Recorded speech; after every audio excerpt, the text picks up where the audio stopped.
Jerry Agar in for Ezra Levant. Now, Ezra reported last night on the Canadian Association of Petroleum Producers Convention in Toronto.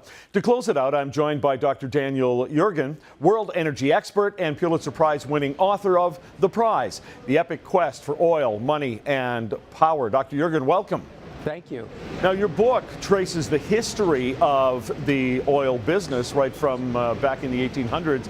But what's the future of the oil business? Are we positioned well here? Well, what I've tried to do in my new book, which has just come out, which is called The Quest, is really outline where the oil industry goes from here and how it fits into the overall pattern of world energy as our energy picture changes. Well, of course, Canada has this huge development of the oil sands. I wouldn't imagine that we're going to worldwide run out of the need for oil for some time. No, I think what we've seen is that that probably the world's energy mix 20 years from now will show more renewables, but it'll also show more oil and more natural gas being used, and the overall mix won't be too different, and that the dominant fuels will be oil, natural gas, and coal. And the Canadian oil sands, of course, have gone from being seen as what I call in The Quest a fringe resource to becoming now a major world-class resource that's very much part of this new picture of an integrated North American oil and gas picture. Is that because of the price of oil? It was something that we weren't going to be able to exploit when oil was cheaper? You know, that's a very good point. I think that we've seen some major technological breakthroughs in terms of the evolution of oil sands, in terms of tight oil in the United States, in terms of offshore oil. And I think that higher oil prices have been what's encouraged, as it always does, new technologies, new ways of doing things.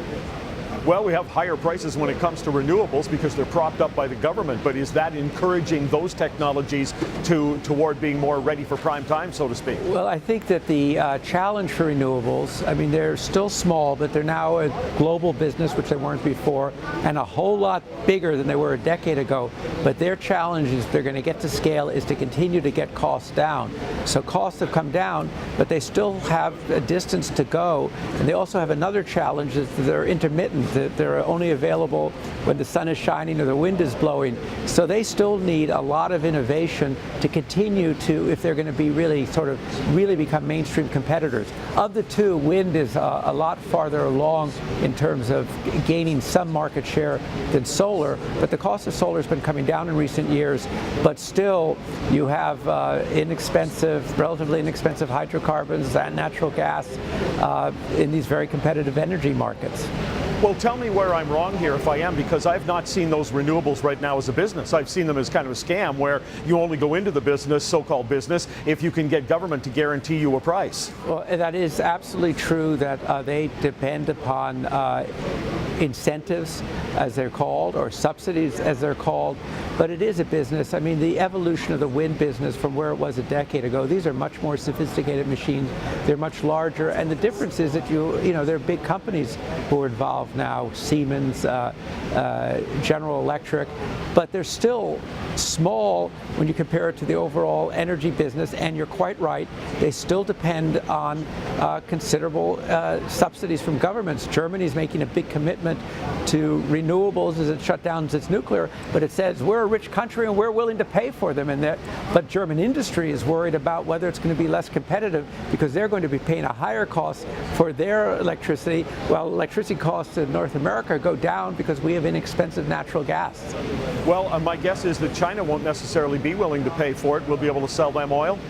Well, I think China is a natural market for Canadian oil, and I think that the lesson of the last year is that as Canada scales up its oil sands industry, it needs to diversify its markets, and that means looking west, and that means some kind of pipeline transportation to the west coast. And I think China its oil market is growing so fast that Canada ought to be part of that market, and that would be good for the Canadian economy. Well, and I think Canadians would be more comfortable selling it to the United States. Could they buy more from us if they wanted to? I think that we're going to see the U.S. kind of flat or declining demand But I think that the Canadian oil imports into the United States have increased. Canada has become, not so long ago, Canada was 10 or 12% of U.S. oil imports. Now it's almost 30%.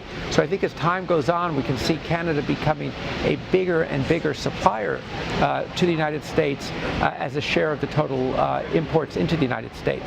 Where do we rank as an oil producer in the world? Canada ranks around fifth or so, as fifth or sixth. So it's one of the world's top oil producers. And of course, with the oil sands, it has the capacity to kind of continue to move up in the rankings, because we think that Canada, 1.7 million barrels a day of oil sands today, could be 3 million or more by the end of this decade. And that would continue to put Canada, make it one of the top oil producers in the world. Doctor, thanks for your time today. Thank you.